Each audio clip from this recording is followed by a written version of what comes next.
Hello friends, આપણે અહીંયા આગળથી ઘન અવસ્થામાં અત્યાર સુધીમાં જે છે કે 5 પ્રશ્નો જોઈ ગયા છીએ લાસ્ટ લેક્ચરમાં. તો હવે જે છે કે આપણે એનાથી આગળ વધીશું. તો 6ઠ્ઠા નંબરનો ક્વેશ્ચન છે, તો ત્યાંથી આપણે આગળ વધીએ છીએ આજે. તો 6ઠ્ઠા નંબરનો ક્વેશ્ચન, સ્ફટિકની સ્થાયીતા તેના ગલનબિંદુની માત્રામાં પરાવર્તિત થાય છે. આલોચના કરો. જેમાં ઘન પાણી, ઇથાઇલ આલ્કોહોલ, ડાયઇથાઇલ ઇથર અને મિથેનના ગલનબિંદુ માહિતી પુસ્તિકામાંથી મેળવો. આ અણુઓ વચ્ચેના આંતરઆણ્વીય બળો વિશે તમે શું કહી શકો છો? તો અહીંયા આગળથી આપણને જે સંયોજનો આપ્યા છે તો એના બધાના ગલનબિંદુ મેળવવાના છે. અને પહેલી વાત છે કે અહીંયાથી સ્ફટિકની સ્થાયીતા તેના ગલનબિંદુની માત્રામાં પરાવર્તિત થાય છે. તો આપણે અહીંયા આગળથી જોઈ શકાય કે સ્ફટિકના અણુઓ વચ્ચેનું આંતરઆણ્વીય આકર્ષણ બળ વધુ હશે તો તે વધુ સ્થાયી બનશે અને ગલનબિંદુમાં વધારો થાય છે. તો અહીંયા આગળથી અણુઓ વચ્ચેની જેટલી બી અહીંયા આગળથી જોઈએ તો આકર્ષણ બળ વધુ હશે તો તેમ એની સ્થાયીતા સ્થાયી બનશે અને તેમ એનું ગલનબિંદુમાં વધારો થાય છે. જો સંયોજનોના ગલનબિંદુ અહીંયાથી આપેલા છે તો અહીંયા આગળથી પાણી માટે છે 273 કેલ્વિન, ઇથાઇલ આલ્કોહોલ માટે છે અહીંયા આગળથી 155.7 કેલ્વિન, ડાયઇથાઇલ ઇથર માટે આપણને 156.8 કેલ્વિન અને મિથેન માટે મળે છે 90.5 કેલ્વિન. હવે બધાના આપણી જોડે ગલનબિંદુ અહીંયા આગળથી આ રીતે જે છે કે માહિતી પુસ્તિકામાંથી મેળવવાના કીધા છે. એટલે આપણે ટૂંકમાં અહીંયા આગળથી આના ગલનબિંદુ આ રીતના હોય છે અને આ બધા ગલનબિંદુ જે છે કે તમને ઓર્ગેનિકમાં આગળ મળી જશે ચોપડીમાં. પાણી અને ઇથાઇલ આલ્કોહોલમાં આંતરઆણ્વીય હાઇડ્રોજન બંધ રચાય છે. હવે પાણીની અંદર આપણે અહીંયા આગળથી જોઈએ તો H2O જે એકમ છે તો H2O આ એકમના બંધારણમાં તો આની જોડે 2 અયુગ્મિત ઇલેક્ટ્રોનની જોડ રહેલી હોય છે. અને આલ્કોહોલના બંધારણમાં બી આપણે જોઈએ તો ROHનું જે બંધારણ છે તેમાં બી ઓક્સિજન જોડે 2 જોડ રહેલી હોય છે. હાઇડ્રોજન બંધ બનવા માટે આપણને ખ્યાલ છે કે શું જોઈએ તો એક હાઇડ્રોજન જોઈએ અને એક બંધ કાર્બનિક યુગ્મની જોડ જોઈએ. તો આ બંને વચ્ચે અહીંયા આગળથી હાઇડ્રોજન બંધ રચાઈ શકે છે. પાણી અને ઇથાઇલ આલ્કોહોલમાં આંતરઆણ્વીય હાઇડ્રોજન બંધ આવેલો છે. ઘન પાણીમાં ઇથાઇલ આલ્કોહોલ કરતાં વધુ આકર્ષણ હોવાથી ગલનબિંદુ ઊંચા હોય છે. એટલે કે અહીંયા આગળ પાણીમાં અહીંયાથી વધુને વધુ પાણીના અણુઓ વચ્ચે અહીંયાથી વધુને વધુ હાઇડ્રોજન બંધ બને છે.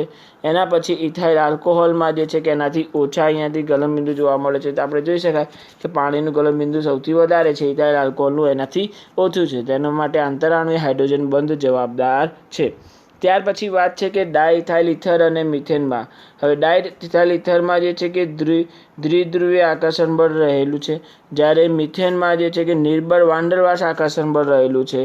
એમાં કોઈ પણ પ્રકારનું જે છે કે આકર્ષણ બીજું હોતું નથી, ખાલી નોર્મલ વાંડરવાસ આકર્ષણ બળ રહેલું હોય છે. તો આથી તેના ગલનબિંદુ કેવા હોય છે તો નીચા જોવા મળતા હોય છે. તો આ રીતે જે છે કે આપણે અહીંયા આગળથી આ ક્વેશ્ચન આપણે લખી શકીએ છીએ. ત્યારબાદ આપણે અહીંયાથી આગળ જઈશું. 7 નંબરનો ક્વેશ્ચન છે કે નીચેના પર્યાપ્તને જોડીને તમે કેવી રીતે વિભેદન કરશો? ષષ્ઠકોણીય સમૃદ્ધ સંકુલ અને સમઘનીય સમૃદ્ધ સંકુલ. એટલે ષષ્ઠકોણીય અને પેલા જે છે કે સમઘનીય. પછી બીજા છે સ્ફટિક લેટાઇસ અને એકમ કોષ. અને ત્રીજો જે છે કે ચતુષ્ફલકીય છિદ્ર અને અષ્ટફલકીય છિદ્ર. તો હવે આપણે અહીંયા આગળથી ષષ્ઠકોણીય સમૃદ્ધ સંકુલ એટલે કે ષષ્ઠકોણીય પેકિંગ જે છે કે અહીંયાથી ક્ષમતા છે. તો અહીંયા આગળથી ષષ્ઠકોણીય છે અને સમઘનીય છે. તો એના આધારે જોઈએ કે જ્યારે કે અહીંયા આગળથી 2 સ્તર ઉપર જ્યારે ત્રીજું સ્તર મૂકવામાં આવતું હોય છે તો ત્યારે અહીંયા આગળથી અલગ અલગ પ્રકારના સમઘનો જે છે કે મળતા હોય છે. અને એ સમઘનોની અંદર જે છે કે ચતુષ્ફલકીય છિદ્રો જે છે કે ઢંકાય છે. તો તે વખતે આપણને અલગ અલગ પ્રકારની જે ગોઠવણી મળી હતી તો એ પ્રકારની જે છે કે થિયરી છે. તો પહેલી થિયરી તમારે અહીંયા આગળથી આ લખવાની કે ષષ્ઠકોણીય છિદ્રોની જે છે કે ઢાંકતી રચના. તો સમચતુષ્ફલકીય છિદ્રોને ઢાંકતી રચના છે. ત્યાર પછી એવી જ રીતે અહીંયા આગળથી ષષ્ઠકોણીય જે છે કે સાદા ઘન માટે છે. તો સાદા ઘન માટે અને સમઘનીય રચના માટે. તો અહીંયા આગળથી ષષ્ઠકોણીય માટે AB પ્રકારની ગોઠવણી થશે, જ્યારે સમઘનીય સમૃદ્ધ સંકુલ માટે A, B અને C પ્રકારની ગોઠવણી થાય છે. તો આ રીતે અહીંયા આગળથી જે છે કે ષષ્ઠકોણીય સમૃદ્ધ સંકુલની અંદર AB પ્રકારની જ્યારે ગોઠવણી થાય છે તો તે વખતે ચતુષ્ફલકે છિદ્ર ઢંકાઈ જાય છે. જ્યારે અહીંયા આગળથી સમઘનીય સમૃદ્ધ સંકુલમાં ABC પ્રકારની ગોઠવણી થાય છે ત્યારે ફરી પાછો એ લેયર આવે એની ઉપર તો ત્યારે આ છિદ્ર ઢંકાય છે. તો આ રીતે અહીંયા આગળથી એ લેયર જ્યારે આવશે તો ત્યારે અહીંયા આગળથી ફરી પાછો એ લેયર આવે ત્યારે આ છિદ્ર ઢંકાતો હોય છે. તો આ રીતની એની ગોઠવણી હોય છે અને એ રીતે જે છે કે આપણે અણુઓની ગોઠવણી કરીને આવી રીતે અલગ અલગ પ્રકારના સમૃદ્ધ સંકુલ વિશેની આપણે માહિતી મેળવી શકાય છે. તો આ રીતે અષ્ટફલકીય છિદ્રોને ઢાંકતી રચના છે. તો અષ્ટફલકીય છિદ્રોને ઢાંકતી રચનામાં આપણે ABC પ્રકારની ગોઠવણી થાય છે. તો આની વધારે ડિટેલમાં ચર્ચા આપણે લેક્ચરમાં આગળ કરી ચૂકેલા છીએ. તો લેક્ચરોની અંદર આપણે આ વસ્તુને જોઈ ગયા છે. તે પ્રકારની આ થિયરી તમારે અહીંયા આગળથી લખવાની રહેશે કે 2 સ્તર પર જ્યારે ત્રીજું સ્તર મૂકીએ છીએ તો ત્યારે આપણને જે મળતી અષ્ટફલકીય છિદ્ર માટેની રચના. તો પહેલી જે છે કે સમચતુષ્ફલકીય છિદ્ર માટે અને બીજી જે છે કે આપણે અષ્ટફલકીય છિદ્રો માટે. આની અંદર તમારે આ બધા મેઇન પોઈન્ટ જે છે કે અહીંયા આગળથી દર્શાવવાના રહેશે. તો FCCની અંદર જે છે કે અહીંયા આગળથી કોપર અને સિલ્વર જેવા એના ઉદાહરણ છે. કોપર સિલ્વર જેવા એના ઉદાહરણ આવશે. ગોલ્ડ સિલ્વર કોપર એના ઉદાહરણ લખી શકાશે. ABC પ્રકારની ગોઠવણી છે. એની 74% જેટલી એની પેકિંગ ક્ષમતા છે. એનો સવર્ગાંક 12 છે. તો આ જે છે કે બધા મેઇન એના પોઈન્ટ છે તો એ તમારે અહીંયા આગળથી દર્શાવવાના રહેશે. તો આ રીતના જે છે કે ષષ્ઠકોણી અને બંને માટે તમે અહીંયાથી લખી શકો છો. તો એના જે બી છિદ્રો છે તો એ છિદ્રોની ગોઠવણી અહીંયાથી દર્શાવવાની છે. તો આ રીતે જે છે કે આપણે લખી શકાય છે. ત્યારબાદ આપણો આ જે મેઇન પોઈન્ટ છે તો આ જે આપણો મેઇન પોઈન્ટ આપણે અહીંયાથી દર્શાવતા હોઈએ છીએ. તો એના જે છે કે પરમાણુની સંખ્યા n જેટલી હોય તો અષ્ટફલકીય છિદ્રોની સંખ્યા n જેટલી અને ચતુષ્ફલકીય છિદ્રોની સંખ્યા 2n જેટલી. તો દોસ્તો આની અંદર જે છે કે આવા જે છે કે અલગ અલગ પોઈન્ટ છે અને એ બધા અલગ અલગ પોઈન્ટને તમારે યાદ રાખવાના હોય છે અને એ રીતના અહીંયા આગળથી પ્રશ્નો પૂછાતા હોય છે. જે કે બને ત્યાં સુધી તો આવી રીતની થિયરી આખી જે છે કે પરીક્ષામાં પૂછાતી નથી આટલી મોટી કે આવી રીતના કોઈ નાના કોઈ સરખા પોઈન્ટ અંદરથી પૂછી શકે અથવા એના MCQ જે છે કે પૂછી શકે. આના રિલેટેડ જે છે કે આનો ઉપયોગ તમે દાખલાઓમાં બી કરી શકો છો. તો એ રીતે તમે એના ઉપયોગ કરી શકો છો. અહીંયા આગળથી ચતુષ્ફલકીયમાં જે છે કે આ બધા એના MCQ છે. તો ઝીંક મેગ્નેશિયમ છે. AB પ્રકારની ગોઠવણી છે હેક્ઝાગોનલ ક્લોઝ પેકની અંદર. તો આવા જે છે કે અલગ અલગ પ્રકારના MCQની અંદર જે છે કે આ થિયરી તમારી પૂછાઈ શકે છે.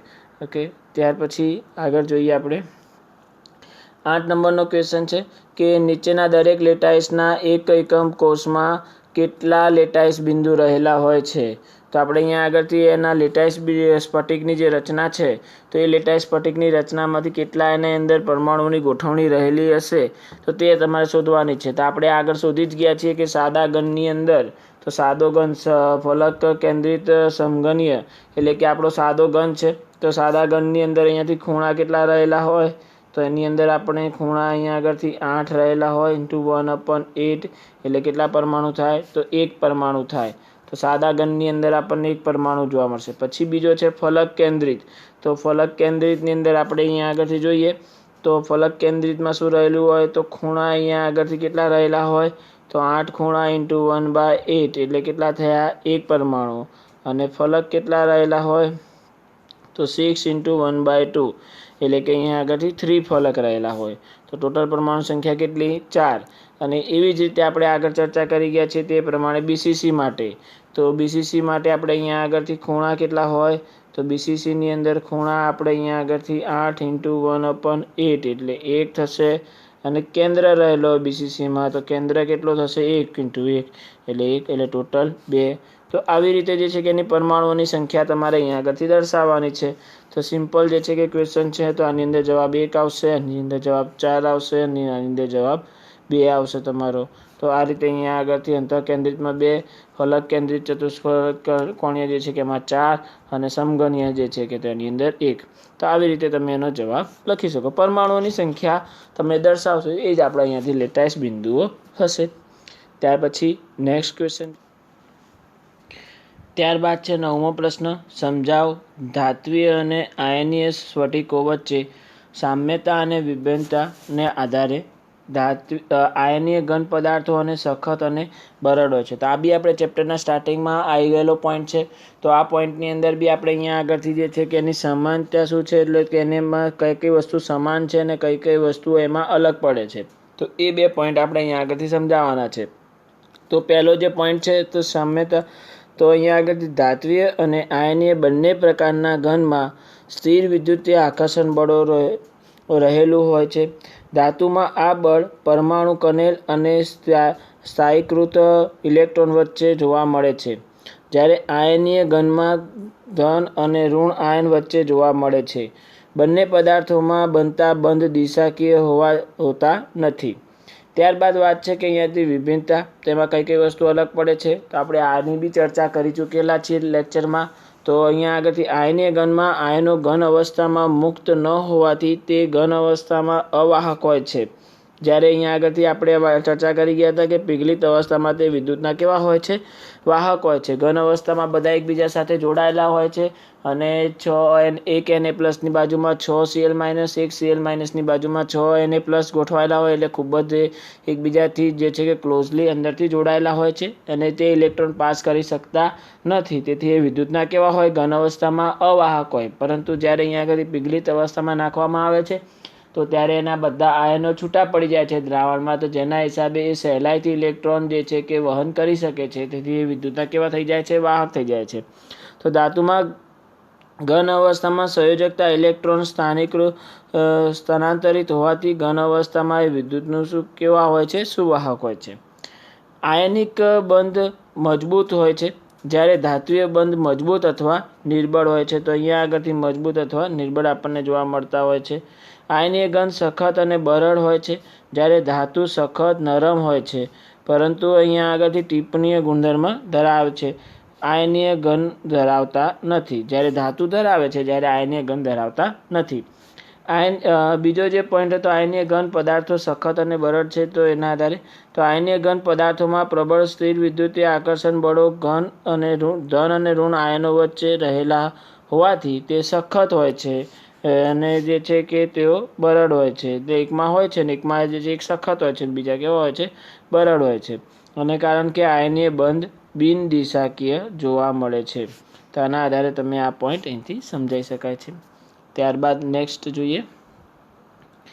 નીચેના કિસ્સામાં ધાતુ સ્ફટિકમાં સંકુલન ક્ષમતા શોધો. તો હવે આ તો પેકિંગ ક્ષમતાની થિયરી છે. તો સાદા ઘનમાં પેકિંગ ક્ષમતા, અંતઃકેન્દ્રિત સમઘનમાં પેકિંગ ક્ષમતા અને ફલક કેન્દ્રિતમાં પેકિંગ ક્ષમતા. તો ત્રણેયની જે છે કે તમારે અહીંયા આગળથી પેકિંગ ક્ષમતાની ત્રણેયની થિયરી લખવાની છે. તો પ્રથમ છે સાદા ઘનની પેકિંગ ક્ષમતા. તો સાદા ઘનમાં આપણે અહીંયા આગળથી કેટલા મળ્યા હતા, તો 52.36% જેટલા મળ્યા હતા. પછી અંતઃકેન્દ્રિત સમઘનની અંદર જે છે કે એની આખી રચના. તો દોસ્તો આપણે આ જે છે કે આખી થિયરી આપણે આગળના લેક્ચરમાં કરી ચૂકેલા છીએ, એટલે આપણે અહીંયા આગળથી હાલ હવે અહીંયા આગળ કરીશું નહીં, કેમ કે આ બધી ચર્ચા આપણે આગળ લેક્ચરમાં કરી ચૂકેલા છીએ. તો આ રીતે અહીંયા આગળથી FCCની પેકિંગ ક્ષમતા 74% મળે છે. તો ત્રણ થિયરી તમારે અહીંયા આગળથી લખવાની છે. તો આ રીતે 3 થિયરીઓ જે છે કે અલગ અલગ તમારે 3 માર્ક્સમાં પૂછાતી હોય છે. તો એ 3 થિયરી તમારે અહીંયા આગળથી લખવાની છે. ત્યારબાદ છે 11 નંબરનો ક્વેશ્ચન.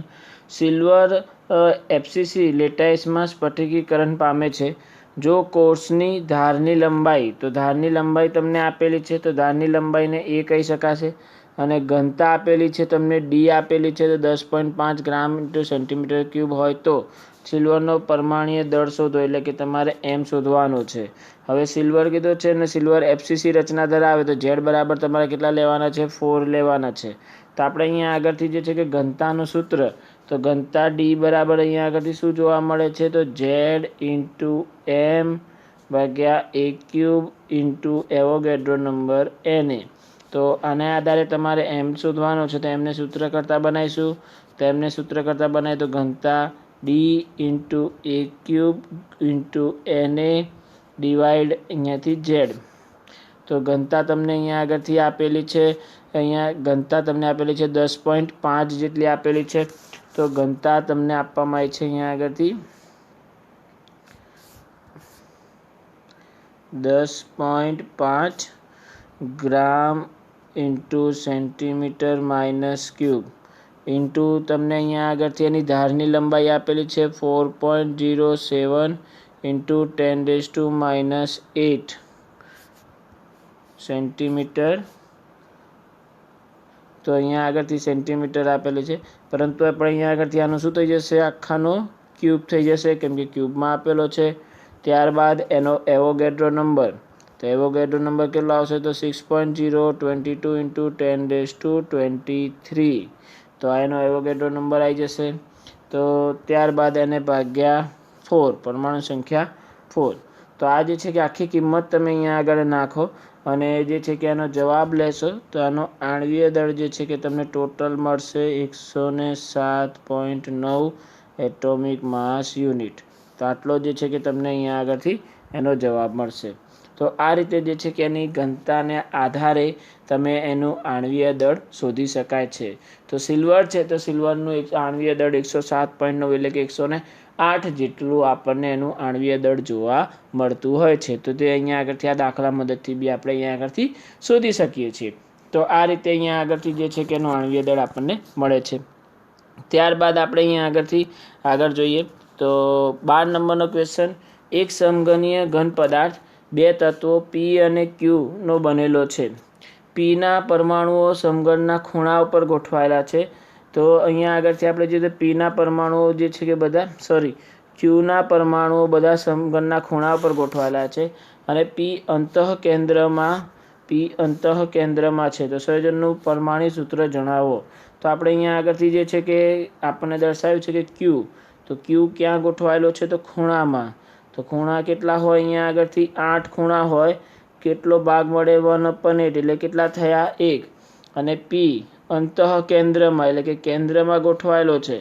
કેન્દ્ર કેટલા હોય 1, કેટલો ભાગ મળે 1 એટલે ટોટલ 1. તો અહીંયા આગળથી પી ક્યુનું સૂત્ર બનાવીએ તો પી જેમ ક્યુ તો 1:1. તો આપણું અહીંયાથી આણ્વીય સૂત્ર બરાબર કયું થઈ જશે પી ક્યુ. 1:1 રેશિયો છે એટલે પી ક્યુ સૂત્ર અહીંયા આગળથી તમને જોવા મળશે. તો આ રીતે તમે અહીંયા આગળથી પી ક્યુ એનો બનાવી શકાય છે. ત્યારબાદ જે છે કે નેક્સ્ટ જોઈએ 13 નંબરનો દાખલો છે. તો 13 નંબરનો દાખલો નિયોબિયમ અંતઃકેન્દ્રિત એટલે તમને કહી દીધું છે કે અંતઃકેન્દ્રિત સમઘન છે એટલે કે બીસીસી પ્રકારની રચના છે. સ્ફટિકીકરણ પામે છે જો તેની ઘનતા આપેલી છે 8.55 ગ્રામ સેન્ટીમીટર ક્યુબ હોય તો નિયોબિનનું પરમાણ્વીય દળ 93 એટોમિક માસ યુનિટ છે. તો તેનું પરમાણ્વીય ત્રિજ્યા શોધો. તો તેની પરમાણુ ત્રિજ્યા શોધવાનું તો પહેલાં તમારે અહીંયાથી શું શોધવું પડે, પરમાણુ ત્રિજ્યા શોધવી હોય તો પહેલાં એ શોધવો પડે. તો અહીંયા આગળથી તમે પહેલાં એ શોધીશું એટલે કે એની ધારની લંબાઈ શોધીશું. તો આપણું જે ઘનતાનું સૂત્ર છે તો ઘનતા બરાબર શું છે તો Z × m/a³ Avogadro number Na. તો a³ બરાબર અહીંયાથી શું થશે તો Z × m ઘનતા d × એવોગેડ્રો નંબર Na. તો આ રીતે અહીંથી લખી શકાય. હવે અંતઃકેન્દ્રિત ઘન છે એટલે એના આધારે Z બરાબર કેટલો થઈ જશે 2 થઈ જશે. આણ્વીય દળ તમને આપેલું છે 93 આપેલું છે. ત્યારબાદ તમને અહીંયા આગળથી એની ઘનતા તમને આપેલી છે 8.55 આપેલી છે અને એવોગેડ્રો નંબર 6.022 × 1023. તો આટલો અહીંયા આગળથી થશે. તો હવે જે છે કે તમે આનો આખાનો જવાબ લેશો તો એનો જે છે કે આખો ઘન કરીને અને આખું ઘનમૂળ કાઢશો તો એના આધારે તમને એનો જવાબ મળશે. આનો ભાગાકારનો જે જવાબ છે તમારો આનો ભાગાકારનો જવાબ છે 36.124 × 10⁻²4. હવે આનું આપણે જે છે કે ઘનમૂળ કાઢવાનું છે અહીંયાથી તો એના આધારે તમને જવાબ મળે છે 3.3057 × 10⁻8 સેન્ટીમીટર. તો આ તમને અહીંયા આગળથી એની ધારની લંબાઈ મળી ગઈ જે છે કે આ એની ધારની લંબાઈ છે. તો આ રીતે એની ધારની લંબાઈ અહીંથી શોધી શકાય છે. હવે જે છે કે આ ધારની લંબાઈને આધારે અંતઃકેન્દ્રિત ઘન છે તો એ બરાબર આપણે 4/√3 × r. તો r શોધવાનો છે તો r ને સૂત્ર કરતાં બનાવી દો તો √3/4 × a. તો આ રીતે અહીંયાથી એને કિંમતો મૂકી દો તો √3/4 × a. તો એ બરાબર આપણે અહીંયા આગળથી કેટલો છે અહીંયા આપણે શોધ્યો તે તો એ બરાબર 3.3057 × 10⁻8. તો આ રીતે અહીંયાથી જવાબ લેતા તમને મળશે અહીંયા આગળથી જે છે કે 142.9 એટલે કે 143 અને 143 જેટલો આપણને મળે છે. એટલે કે અહીંયા આગળથી 10⁻⁸ જે છે તો એના આધારે આપણને અહીંયા આગળથી ઓકે પિકોમીટર જેટલો મળે છે. તો અહીંયા આગળથી આનો આન્સર છે 10⁻10 સેન્ટીમીટર, યાની કે આપણે અહીંયા આગળથી એને શું લખી શકાય? પિકોમીટર. તો 143 પિકોમીટર જેટલો જવાબ આવશે. તો 142.9 × 10⁻10 આપણે પોઈન્ટ કાપી દયા છે સેન્ટીમીટરમાં. તો અહીંયા આગળથી 143 પિકોમીટર જેટલો એનો જવાબ મળે છે. તો આ રીતે તમે અહીંયા આગળથી જે છે કે અહીંયાની ત્રિજ્યા શોધી શકાય છે.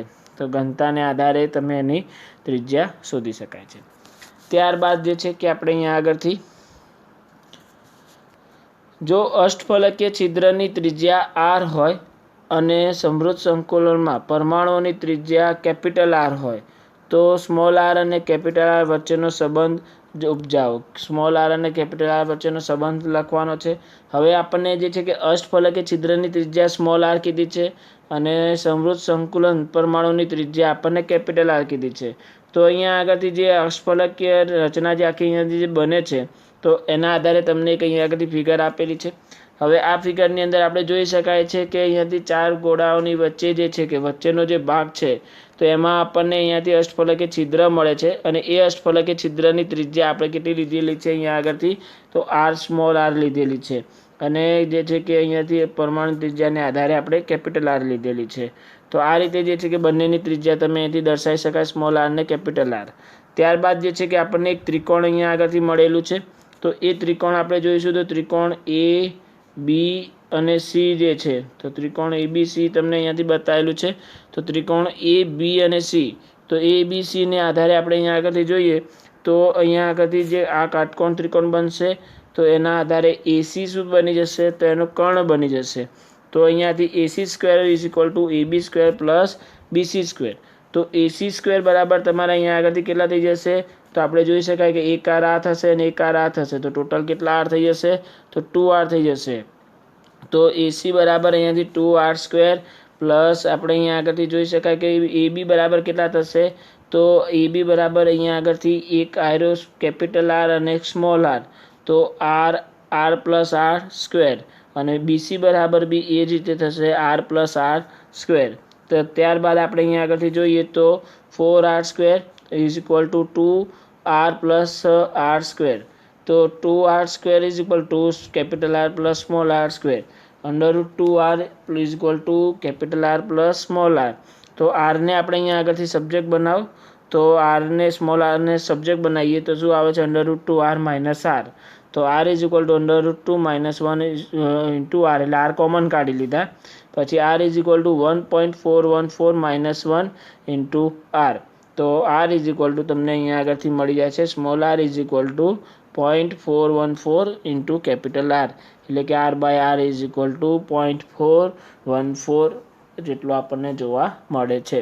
તો આ રીતે જે છે કે તમે અહીંયા આગળથી એની આખી ગણતરી જે છે કે અહીંયા આગળથી કરી શકતા હોઈએ છીએ આપણે. તો આ જે છે કે અહીંયા આગળથી એનું આખું કેલ્ક્યુલેશન છે. આ કેલ્ક્યુલેશનને અહીંયા આગળ બહુ સિમ્પલ કેલ્ક્યુલેશન છે. તમારે અહીંયા આગળથી એકવાર એનું ફિગર જોઈ લો એટલે તરત તમને ખ્યાલ આવી જશે કે અહીંયા આગળથી શું કઈ રીતે ગણતરી કરી શકાય છે. તો આ રીતે આપણે જે છે કે આની ગણતરી કરી શકતા હોઈએ છીએ. ઓકે, તો આજે આપણે જે છે કે આજે અહીંયા આગળ આટલે સુધી રાખીએ છીએ અને હવે બાકીના જે ક્વેશ્ચન છે એ આપણે નેક્સ્ટ લેક્ચરમાં કન્ટિન્યુ કરીશું. Okay, thank you.